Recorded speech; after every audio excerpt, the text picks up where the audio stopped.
Let me just start by welcoming everybody and handing it over to Jaideep to start off kickoff. Great. So thank you everyone and wonderful to meet all of you. My name is Jaideep Prabhu. I am a professor of marketing at the Judge Business School at the University of Cambridge. I also have a chair in Indian business and since 2008 have been directing a center for India and global business from Cambridge. The idea of the center is actually very related to the purpose of this meeting. It's to act as a platform for collaboration between uh, anyone actually, but particularly the UK, anyone interested in the Indian economy and India's role in the global economy, including people from the UK and India. So we do academic research, but we also engage with people from industry, people from business, people from government to be able to foster this kind of collaboration. Our focus, our lens has been innovation. So again, there's a very good tie-in with the purpose of this meeting. We have looked at interest that large Western companies have in India as a place to do innovation. We have looked at how Indian companies are doing innovation in India, but also going global to be able to enhance their innovation capabilities. And a big focal area is also how both Western and Indian companies of all sizes have been doing what we call frugal innovation. So, namely, coming up with highly affordable solutions across sectors, ideally for large numbers of people, not only in India but in other countries.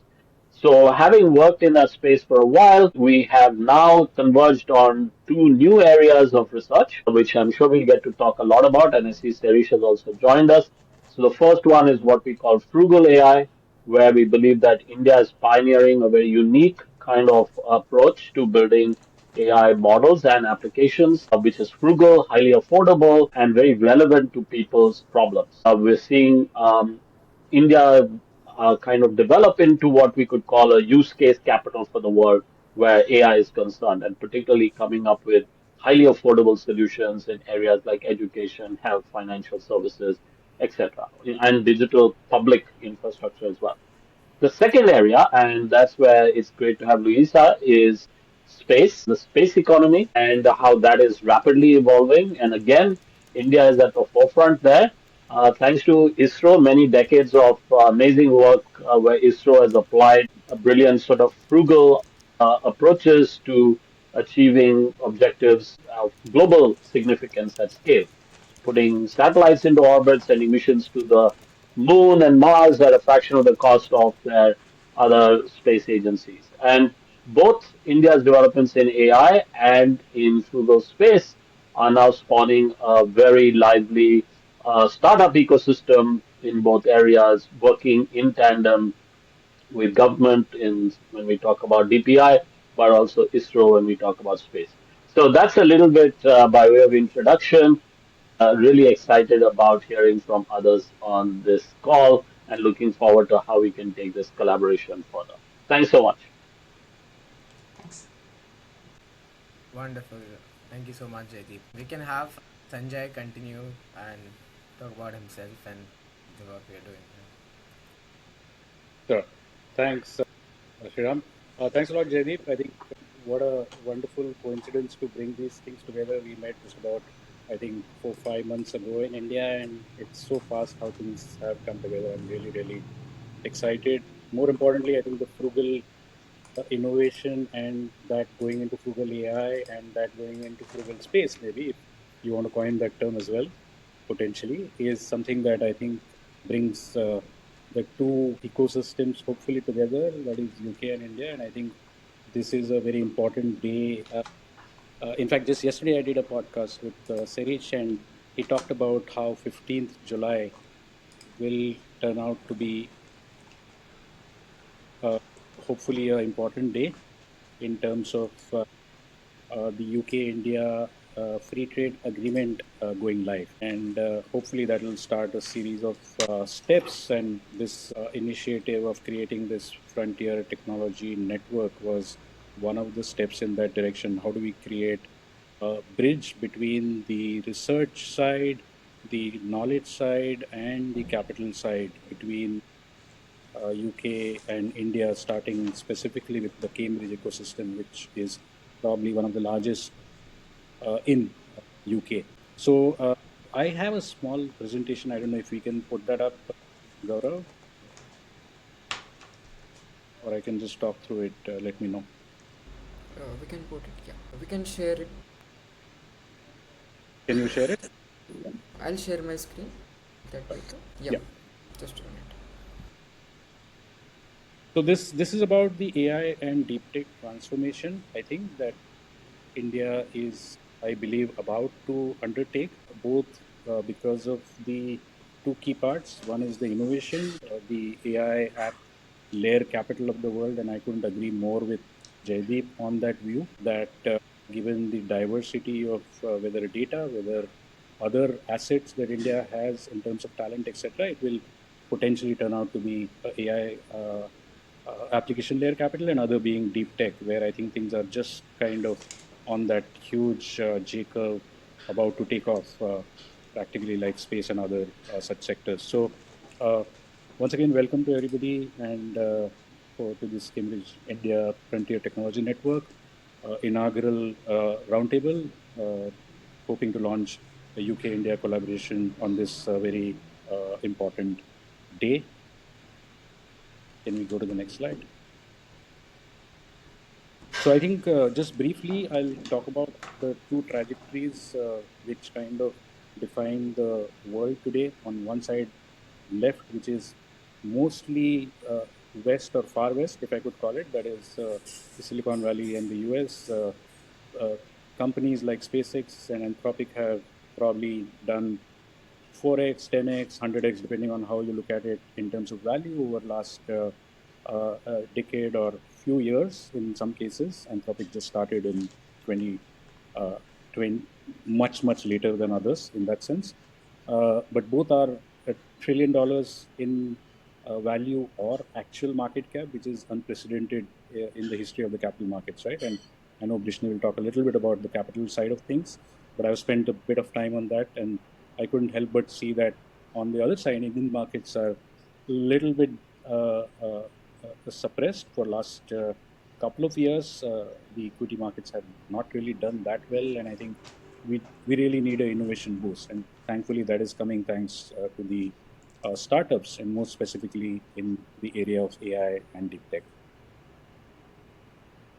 Please keep moving. So this is the rough diagnosis. People claim India doesn't have too much capital, but in reality, close to $600 billion worth of profits have been repatriated by Indian tech companies, the IT services companies, to their investors by way of either dividends or share buybacks, and which is kind of a little bit similar to US, but US has a much deeper capital pool.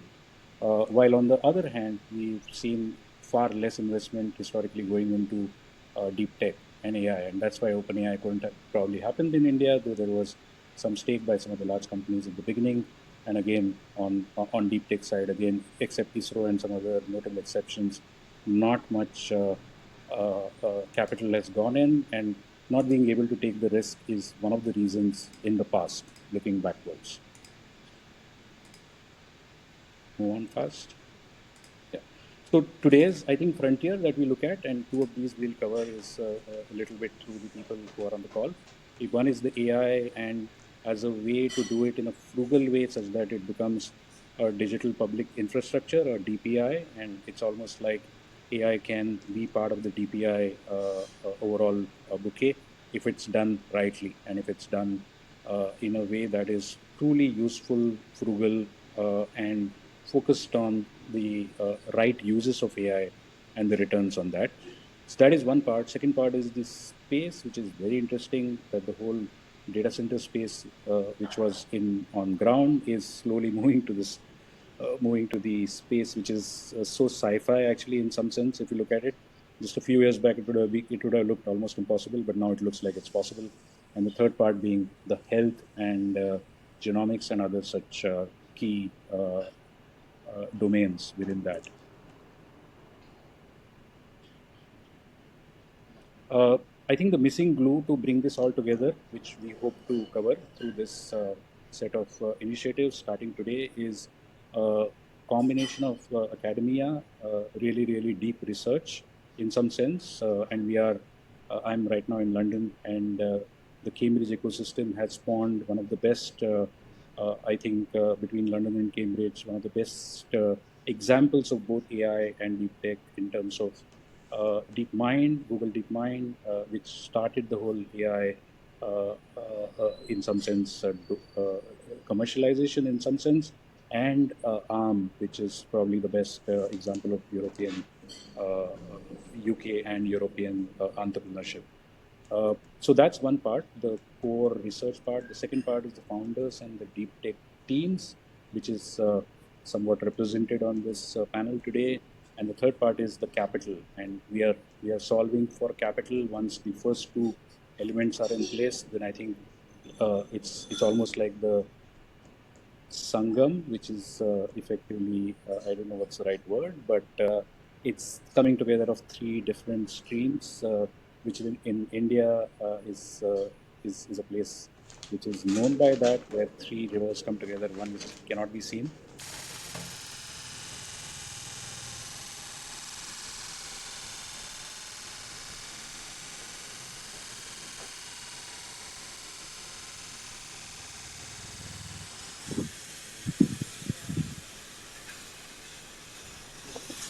Sanjay, we have lost you.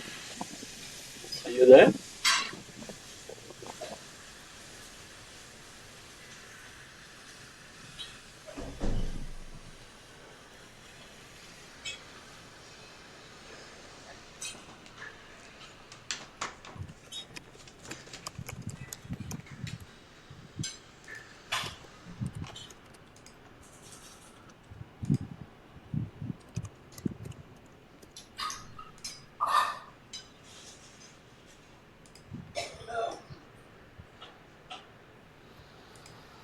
All right. Sanjay seems to have internet problem and probably join back. Just wait for a minute and see. Else we can then continue with Serish.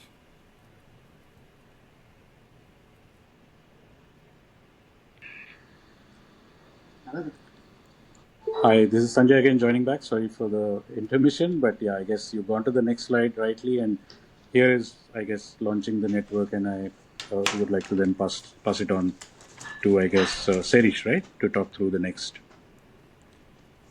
Yes. Thank you, Jaideep, for setting the scene, and Sanjay and everyone. Great to be here. Sorry, I am traveling today to London, so didn't turn on my video.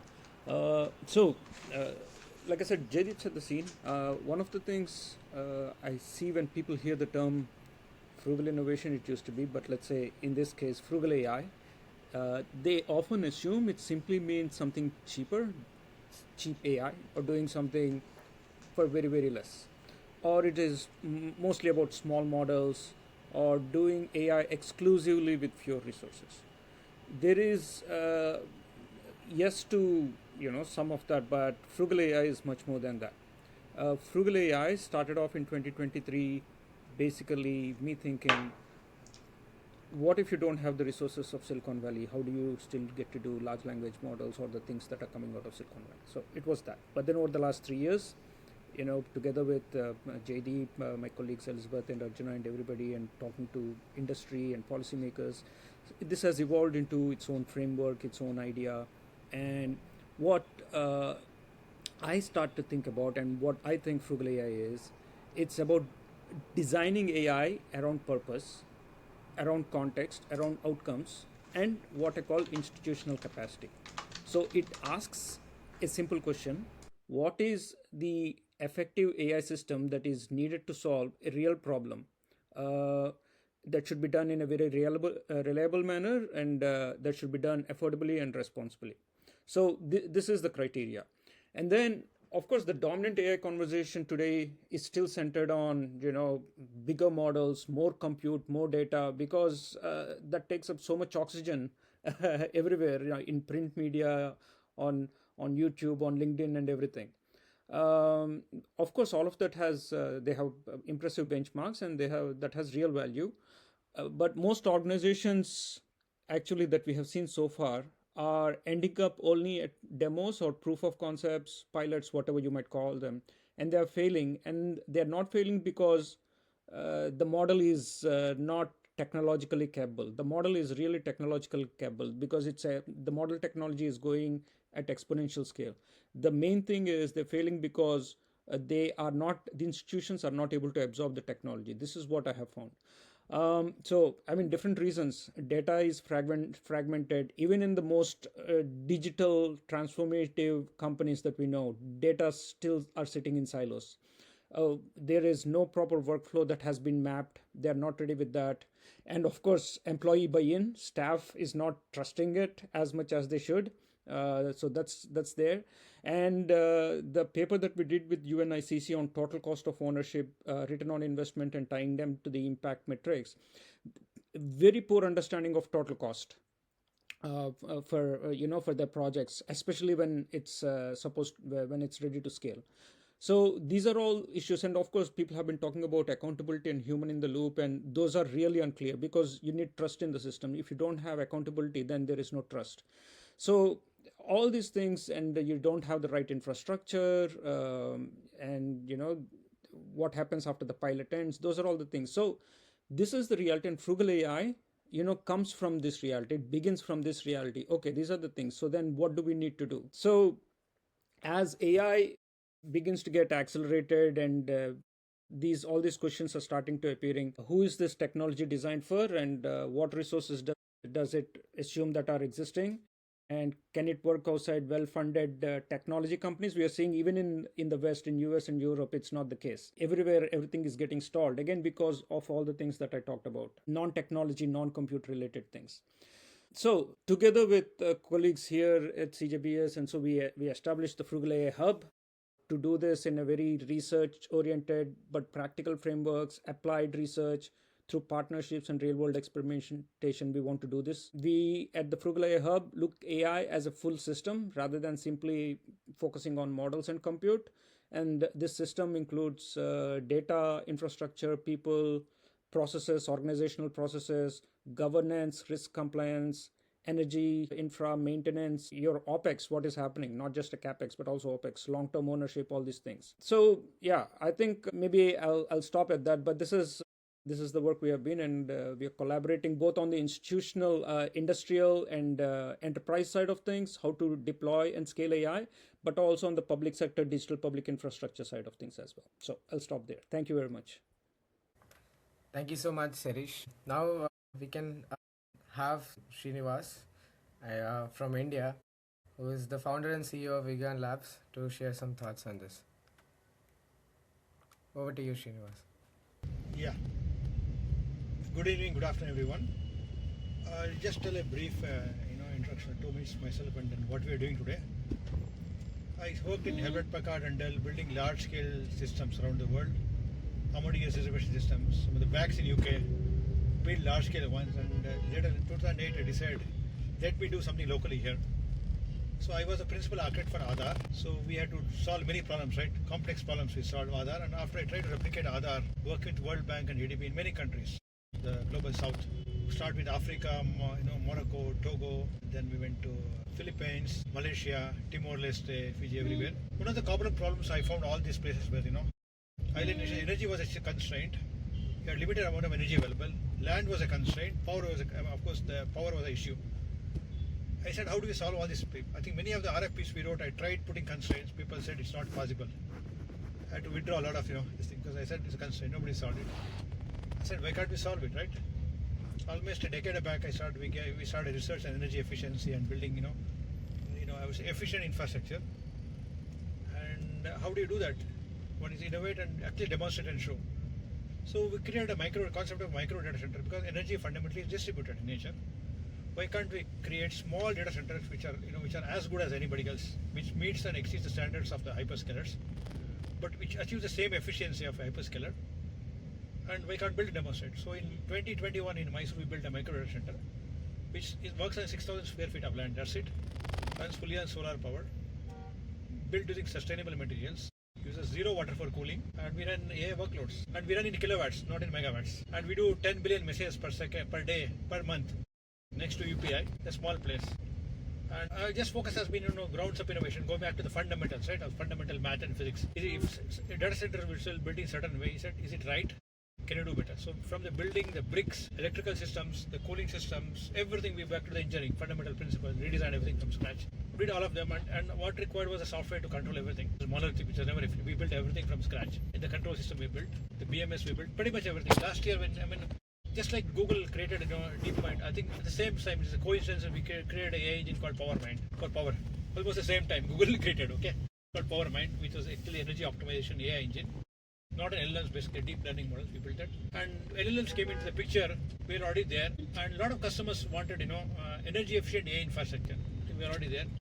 We found the commercially available, AI boxes, servers were not actually efficient. People wanted liquid cooling. Customers said, you can't run the AI workload in the existing data centers. So I said, we understand how AI works, we understand how the chips work. Let's make a box. Let's make an AI server which is energy efficient and which anybody can run anywhere. So last year we created a new hardware called as Femto. It's an AI appliance, not a server, it's an appliance, which runs a 470 V model with less than 500 watts of power. It doesn't require air conditioning, cooling. And we can run probably, I would say, a trillion parameter on a high-end box with again a 3 kW power. And we're doing all these things. Then, sometime back, Satish came to me and spoke to me. Satish, right? I want to put a data center in space. It just so happened that, I think I'll ask Satish to talk later. Whatever space required, I think we are far exceeding the power, exceeding the computer requirements with a fraction of the power. So we can actually put I would say, about 4 petaflops in less than 500 watts of power. It's a kind of innovation we have done today. And when space is there, already we have the technology created to put data centers in space, which is highly energy efficient and low footprint, right? And the only issue we had was the box was heavy. That work is already going on to make it lightweight, lightweight materials. Our focus has been to create, frugal in the terms of put constraints, right? I said, we had energy as a constraint, space as a constraint, water as a constraint. All this, I think the other thinking, because we had to, if you look back other, I was asked to reduce the cost by 1/50th. So the thinking was always there. Not by doing jugaad, by engineering. Go back to fundamental principles. Go back to the maths. Go back to the engineering. We went back to the fundamental engineering principles, and did all the calculations. Said this is not the right way to do it. Let's do a better way of doing it. That's how our focus has been to go back to the fundamentals of engineering. If you look at things where they are done, can they be done better? Can they be improved? Maybe a better algorithm, better logic, better engineering. That's how we have been there. Right? And I'm glad to tell that we have created a model of micro data center which does not require. We can run AI workloads without water for cooling, completely run using sustainable solar power. Of course, you need battery storage to take care of the operate. And what I've done today in Mysore, we are trying to replicate globally. Small AI clusters which can run in whatever power level. If your grid has your substation has let's 100 kilowatt, we can probably run 100 GPUs within 100 kilowatt. Okay, so with whatever power constraints available, we are able to put from a box to a rack. So we say we can AI infrastructure run from 5 kilowatt to megawatts. That's the kind of model we created. Now we are trying to take it to space, and we are probably working with this team, Satish and others. I also, space is something new to me, but we were trying to learn. But I think whatever space required, the power and the computer requirements, accidentally it happened that we created the infrastructure. It's sort of suitable for space. I think it requires a little bit of tweaking in terms of, radiation proofing and heat, cooling. But pretty much everything else, the fundamental, engineering already been done there. Yeah. So that's a brief, about what we have done and where we want to go. And thank you for having me here. Thank you so much, Srinivas. Thank you so much. Next, we're delighted to welcome Professor Luisa from Cambridge, and she's the co-lead of the Space Economy Initiative at Cambridge Judge Business School. So, over to you, Luisa. You're still on mute, Luisa. You can just unmute, yeah. Thank you. So I'm pleased to be here today with you and discuss all these interesting projects. I'm working with Jaideep on it's a newly launched initiative at Judge Business School. We study here how new space technology, so it's very transversal what we do with some of the topics that we have been discussing so far. So we see how new space technologies, we are focusing at the moment on energy markets in space, data centers and in-space manufacturing, among others, how this technology will become frontier markets and strategic infrastructure. So, of course, when we are talking about sending maybe or building a cluster of data centers in space, this will lead very likely to just an industry. It's not an industry, it's a large infrastructure project. So it needs more than the technology, that actually what we are studying. It needs a business model, needs finance, so who is going to invest in these markets. It needs also governance, because every startup, many startups, many countries will be sending or building data centers in space. So we need governance. How is space becoming unsustainable because all these activities taking place in low Earth orbit. So again, scalability and governance are some of the topics that we are also analyzing here. Going back to the topic that is actually central as far as I see on data centers in space, we are actually quite interested in doing a lot of interdisciplinary work. We are actually part of the Cambridge ecosystem, so we are aware that there are a lot of synergies that could be interested also for the initiative that you are undertaking. At the moment, the Space Economy Initiative is supported by Space East, which is a network of 300 firms that are operating in the space sector, both in terms, core activities, so like Airbus, so building space vehicle propulsion units. This is like what we call core space sector, but also there are many more upstream and downstream, so firms that are producing semiconductors, services for the space industries, and then downstream there are many indirect firms, indirect activities that are linked to the space sector, like navigation, communication, logistics. So we know that space is not just building rockets. It's a whole set of indirect activities that are related upstream and downstream. So we are linked at the moment also with Space East, and that could be valuable again for building research collaborations, but also to create knowledge, because the idea of the center is not just again doing research, it's also form the next generation of managers that are operating in these frontier markets. So we are launching also a new elective in frontier markets in the space economy, and the idea also is to build executive programs. So we could actually collaborate also on the knowledge side, about these activities. Concerning the data centers and AI in space, we have now two important collaborations going on with physics. So actually we are working on the design of the solar panels that will eventually support the production of data centers and the operation of data centers in space. In Cambridge in particular, they are working on the next generation of photovoltaic solar panels, which are ultra-weight and ultra-light, and also they will be based on, they are silicon-based photovoltaic panels. So there is again a technical feasibility to send many solar panels with reusable rockets. So think about the possibility again of using very large rockets like Starships, and it will launch 10 times more payloads than Falcon 9. So this means again there is a possibility of building very large infrastructural data networks in space, which again will lower the cost, but also is raising important governance issues. We are again working also on the economic feasibility of this combination of satellites that will have on one side solar panels for the generation of energy, and on the other data centers, so chips, microchips and computing facilities.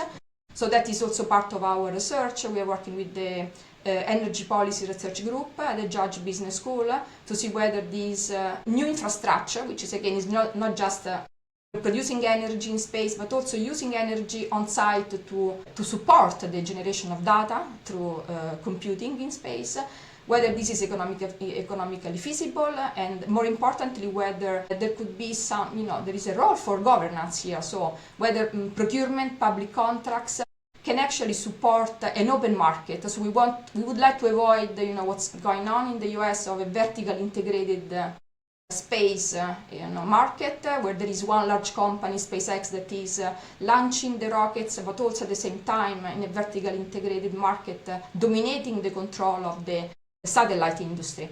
So again, governance, which is one of our research priority, how governments should design public contracts in order to allow more and more firms, even the smaller ones like startups, to enter the market and eventually again to make this space a sustainable economy. So the next frontier market should definitely be open and sustainable, more than technically feasible. So these are our research questions, and next there is also an ongoing collaboration with the Institute of Manufacturing, where we actually are thinking how actually to build an infrastructure. This is actually especially relevant for data centers in space, that is scalable. What does it mean? Really, we want to have something, a data center that are scalable, so that can be actually realized by more and more firms. But at the same time, this must be monitored, upgraded, and eventually retired responsibly. So we cannot think that millions of CubeSats are launched in space and no one is actually taking responsibility for actually their management. So at the IAFM they are developing a system of digital twins that allows basically the supervision and the design of operationally efficient satellites that can host data centers and solar powers. So in this case, in space manufacturing may later change also how orbital infrastructure will be assembled and expanded. So eventually we could use in space manufacturing to build directly in space both the solar panels and the computing facilities. So that will not be launched from Earth, but will be directly built in space. And so at the IFM they are actually working on the next generation of in-space manufacturing and looking at these specific issues. So we are actually happy to collaborate with you because, as you see, we have research that is going on. We are interested in the engineering part, the technological part, but more importantly, we're also very much keen to assess the feasibility, both in economic terms and governance terms. So very happy to collaborate with you and to learn from you. Thanks. Thank you so much, Luisa, for giving us the full picture. Really appreciate it. So now, going back to India, we have Satish representing the Indian space ecosystem, who's going to share a few thoughts on this. So Satish, over to you. Sure. Thank you so much, Sriram, and Sanjay and everyone on the panel. It's really nice to talk over here, try to understand how the world is moving across in the world of AI, because I am the ironsmith behind all this. I convert steel to products, but this is very interesting to hear. So just to start with, basically I come from an space and automotive background, but essentially I am a thermal engineer at my heart. I started my career in ISRO, that is the Indian Space Research Organization, in thermal, and of the many opportunities I was happy to contribute significantly or on the Chandrayaan-1 spacecraft, that is the first mission to the moon, and the entire thermal design was done by me. And I mean, just like to mention here that we had instrument from UK, from RAL, Rutherford Appleton, the KICS instrument, and that was a wonderful collaboration with UK in those times. After that, moved on to automotive, but came back to again a company called a startup called Team Indus. I'm not sure if you have heard, but that was again the first Indian space startup. That is where the space economy in India, way back in 2014, started really showing up, and it was about sending an lunar lander on the from our own country, that is India. And during that time I also was quite actively involved with the entire development of the lunar lander and the satellite around it, of course the major thermal part of it. Having said that, after that I just moved on to different aspects of the satellites, like systems engineering, program management, and as of today I am kind of driving a development of an state-of-art EO satellite that weighs around 200 kgs but gives the highest resolution hyperspectral imaging. So that's a brief about my space experience. But what I have seen about my thoughts on AI, so yes, there are different how can I say, discussions around whether AI or orbital space centers are great or not great, and that is where exactly we came, and Sanjay had approached a long time back, and we kept talking and talking about is it a nice idea to send it, because it is always, we know the limitations and we know the advantages. So then sometime back, I guess we started taking it very seriously, and then the frugal AI, as we say. So what best to start from space, because space is the most frugal environment that we can have. We have limitations of mass, power, volume, because every I mean, it won't be very funny, but we have even fought for 100 grams reduction, because that all translates to power, mass, complexity, and so on. So this is best way, and frugal AI definitely is here. So on orbital data center, as we all know, of course we have power, but we have a thermal issue as well, and that is where I think we started looking into many aspects, like what Srinivas exactly mentioned. Be frugal about, do we really want to, we started questioning the existing things, like most of the time everyone says that we have a 2 kilowatt rack, okay, let's send it to space. But that is where we got thinking, that do we really want 2 watts? What does a 2 watt rack do? How can we optimize that? Because that all translates to more and more, or I'll say it translates to less complexity but very high reliability, which is very essential for space. And having said that, we are definitely finding some great answers to the question that we ourselves are talking. And we have limitations, like AI is mostly like high data business, but space is not a high data business because of the connectivity, because of the distances. So we are looking at the non-traditional methodologies, like do we want to really go into this orbit, or we want to go into a new orbit? Can we challenge this? Can we use the COTS components and so on? So that's how we are looking at the, I won't say frugal AI, but frugal ways to put and proper AI into the space. So that's how my views are on the topic that we're discussing. Thank you so much. Back to you, Sriram. Thank you, Satish. Thank you so much. So now we're going back to UK. We're gonna have Brishni representing the UK financial ecosystem and also being part of the Cambridge ecosystem to share a few words. Over to you, Brishni. Thank you so much, Sriram. Is my audio audible? Yep. Yeah, perfect. Loud and clear. Fantastic. And again, my congratulations to Sanjay and Jaideep for coordinating and organizing this roundtable. And on what a fantastic day, 15th of July. Today's the day when the Comprehensive Economic Trade Agreement between India and the UK comes into being. So it's a very shubh muhurt, to try and use the phrase, in terms of launching this particular discussion. One of the key pillars within that agreement relates to technological innovation, and certainly aspects of both data centers and space tech, and indeed the confluence of both of those two, to borrow the phrase that Sanjay used earlier in terms of the Sangam, is again a very appropriate combination, certainly within that particular ecosystem. But before I try and talk about the financial scope and the opportunities, one of the key points when I was listening to everyone on the call, I'd like to suggest is, let's also think about, say, the data and the IP and a lot of this, not just from a financial aspect, and I'll touch upon that during the conversation, but clearly data is going to be the key determinant, the key differentiator, and the key enabler of that power. So let's make sure that we have that properly protected under IPs and stuff.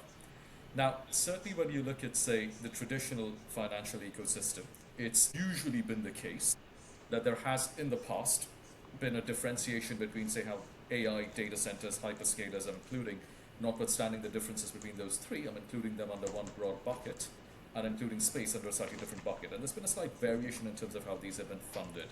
So traditionally, if you look at, say, space tech, very traditionally, it's usually been much more early growth stage. There's been that high level of risk, whereas a lot of data centers, particularly the larger type data centers or hyperscalers that have come to market, certainly over the last 6 to 9 months, have been much more on the debt side. Okay, and there's been various types of debt related structures. Now, again, if you go to the space side, if you will, the moment you go down to that earlier growth stage, you're looking primarily maybe pre-seed in some cases, seed, series A, B, even C in certain instances. And they've got slightly different ticket sizes that you're looking at as well. So ideally, you'd be looking at, say, something between the 2 to 100 million stage, certainly depending on the stage of growth it's in. If you're looking at the data center type, that's been much higher. And it's been much larger because of the, as was alluded to earlier during the conversation, that Srinivas was mentioning in terms of the technological power constraints or the power consumed, the money's been much larger that's gone in there. And it's been much more in a venture debt or in terms of, say, an asset-backed finance or a commercial mortgage-backed security, if you will, or in terms of private debt. And therefore, the sizes that have been written down have been much higher. So they usually tend to start at maybe 100 million plus and even go near to the billion pound mark or $1 billion mark, if you will, which therefore leads to much higher valuations.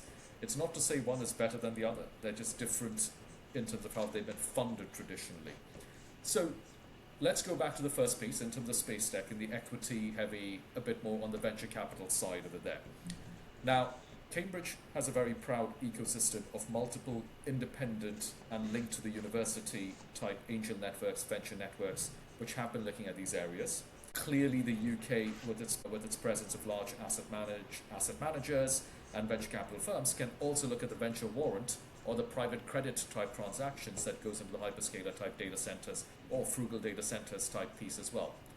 A couple of other options that one could potentially think about, and linking it back to my original comment about the partnership as part of the UK-India CETA, one could potentially explore opportunities that arise from BIR. So that essentially looks at, say, British climate partners. I mean, Luisa spoke about certain sustainable key elements. That could be one aspect that could be looked at as part of this as well. Again, when one looks at, say, space agency international related agreements as well, one could also look at those public-private partnerships that come in. There could be that catalytic capital that comes in as part of these various infrastructure and angel and venture cap ecosystems within Cambridge, and in India as well. So there is a broader role over there too.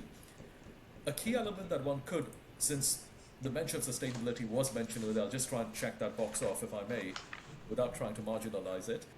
Very often, if you're having a venture debt, you could in fact have within the warrant a sustainability key clause that then reduces your covenant loan by 25 to 50 basis points. Oh, wow. The one caveat that I'd usually say is that there's a definition that changes. So if you're here in Europe, I'm including UK just for purely geographical purposes of this discussion within the broader European ecosystem over here, you can look at sustainability through the prism of green. But if you shift the dynamic to India, you're looking at it much more in terms of jobs created and social. So again, there needs to be some discussion, and let's also be aware that you don't want to fall afoul of one definition and therefore slow down a project. The ultimate overall goal has to be kept in mind when it comes to those financing aspects. But the broader point, in terms of the broader infrastructure of financing, does exist. There are clearly large established players on both sides and both countries. Clearly also dynamic smaller players that are present in both places. And the question is, how do we try and harness this through this forum and then the sustained momentum beyond this, no pun intended, but that sustained piece over there, to try and at least carry the work forward. I'll yield my time to the next speaker. Okay, now thank you everyone. Thank you to all our speakers. I loved the way, there was someone representing the UK ecosystem, followed by India, back to UK, and then somehow it was a seamless flow where everyone is in the same kind of a synergy. So completely appreciate it. And now I would like to open the floor for a much broader discussion. And we can start with Jaideep. After hearing all these thoughts and perspectives, what are your thoughts so far? So, first of all, I mean, Sriram, what you said, I completely concur. What an interesting group you guys, you and Sanjay have assembled in such a short period of time. It couldn't be more appropriate, both in terms of the occasion and then the purpose. Wonderful group, very high quality group on every front. So, honored to be meeting Satish and who was it? Who's now left? The person from Aadhaar. I've forgotten his name now. Srinivas. Srinivas. Yeah, anyway, very impressive group of people on this call.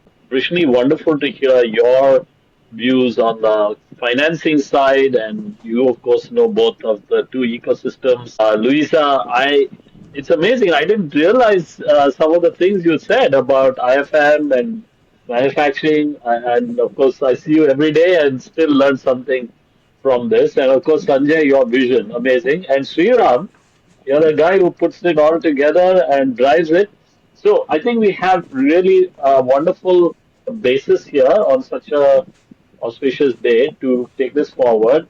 I think we should have, as Sanjay was proposing, regular kinds of follow-ups online to see how we can take this forward and how we can do something meaningful. And I like the three things that Sanjay mentioned, the three buckets.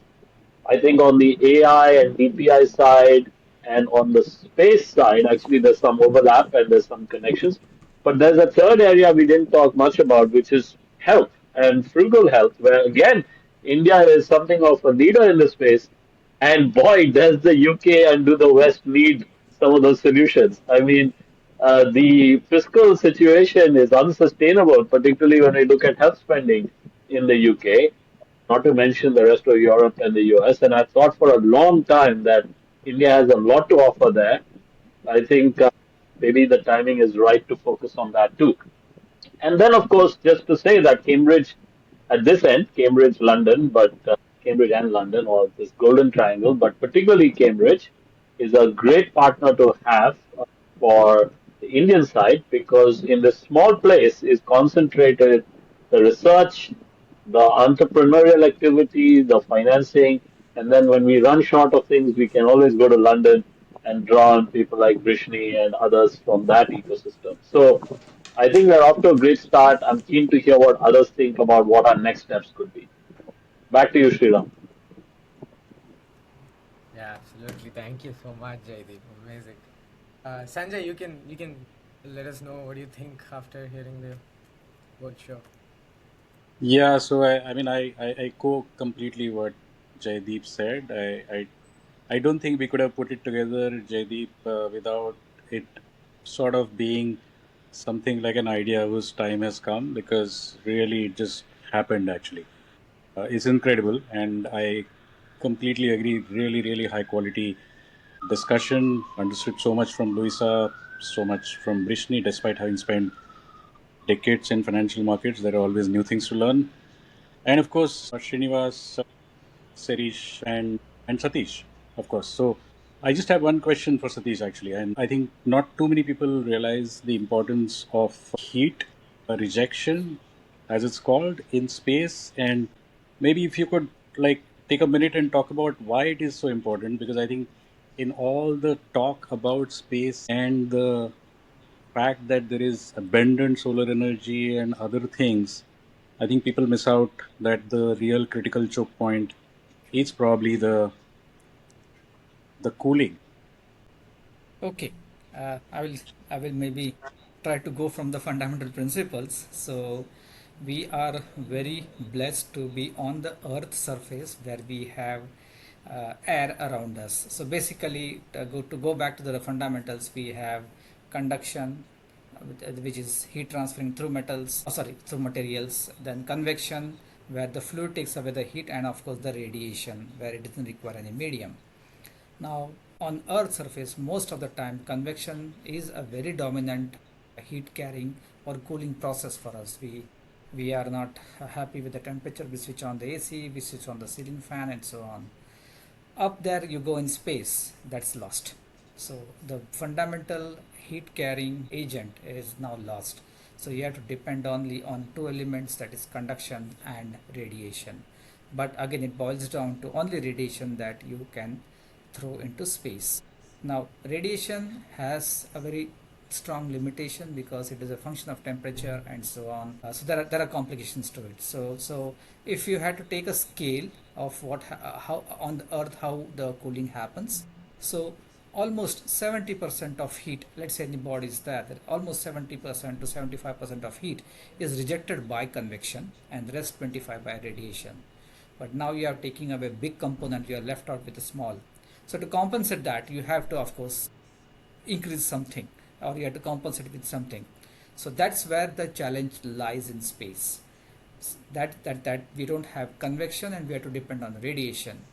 Now radiation again is a fundamentally requires area and some properties of course, but properties we can manage, but then you require area. So what it means is that radiation is a strong function of the area that we provide.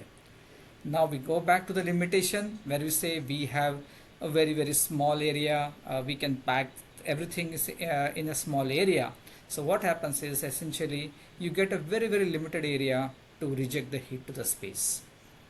Second thing, or and in a, to add to the complication, the environment that we are into the space is not very nice. So we have, once we leave the atmosphere, suddenly we are exposed to two extremes. Like if you go behind Earth, suddenly you are cooling rapidly, and space we assume at 0 kelvins, minus 269 degrees, and so on. But if you are in front of the sun, all of a sudden you have the full force of the sun, that is kilowatt or 1.3 kilowatts per meter square. So we have to balance this. On ground we can do tons of things, but on the space, because of limitations and volume, so we have to negotiate through this. Of course we have to do we do a lot of optimization for mass and power, but space traditionally is not meant for very high dissipation electronics or high dissipation problems. Now we are here, there are technologies available, but we have to be more innovative and creative to make sure that we can reject large amount of heat from a very small area. So that's where the choke point is, and this is what many of the opinions that might come out is orbital data center might not work because of thermal, because we don't have enough area, we require some exotic technologies. But this is where we are trying to come in to say that no, there are frugal solutions available even in the area of thermal, and definitely we can do some pioneering research about there. Back Wonderful. to you, Sanjay. Yeah, wonderful. So I guess that's probably almost it, unless Luisa and Brishnu, if you have any last comments. I guess we're Yeah, almost at the end actually, of the call otherwise. Yeah, and we're going to release the white paper on India's AI and deep tech transformation, authored by Jaideep and myself, post this call. So yeah, over to you, Luisa. it would be great actually if we could have a workshop where we discuss in a more structured way, even like potentially in Cambridge, because I think funding a long-term infrastructure project along these frontier markets is something that, especially in the UK, the government is pursuing as priority. So in the next 5 years, it will be about 1.7 billion pounds that will be injected. So it's a huge amount of money. We'll fund new projects in Earth observation and in space manufacturing. So actually, Jaideep was mentioning health, that also, for example, medicine in space is another area that will be funded by the government. So there is a lot of discussion in the UK, and that's something that can actually conjointly be considered alongside we could actually exploit also the possibilities of funding coming from the UK as well. So it could be a nice way of again funding, but from India and the UK, given the interest that is especially in space. But I'm sure that AI is also equivalently important as well. So that could be something. It could be a workshop again online. We were discussing about meeting regularly, but it could be actually also good to have like an in-person event where we do network. We could invite a representative again from Space East, the regional director actually could be actually one of the guest speaker, and as well as all of you. And also from India. That could be a valuable opportunity for us. So that is my feeling. Giving we can push forward what we discussed today in a more structured way. That's a great idea, Luisa. Along the lines of the Frugal AI Yeah, workshop that we that's what I'm held a thinking. couple of That weeks ago with the H-Step Foundation. So, and we could, of course, invite a lot of people from the policy side in the UK as well, yeah. given our connections through CSAP and so on. So, yeah, great idea. We should definitely think about that. I know we're at the top of the hour. I'll just very quickly add, I think you need to get someone from the government side as well. because Yeah. anytime you get projects like this, you need someone to just rubber stamp the project, and happy to help out on both counts. Great, wonderful. So maybe final comments I'm from you, conscious Jaideep, I'm at and the we top can of the hour, then. so I'll yield my time. No, just to reiterate, this has been an amazing meeting. Thank you so much, Sanjay and Sriram, and thank you to all our Likewise, very, very participants. This excited has and been looking so forward how we interesting. Really excited get about into next steps. workshop Looking stage, forward to taking frequent this to the next. conversation.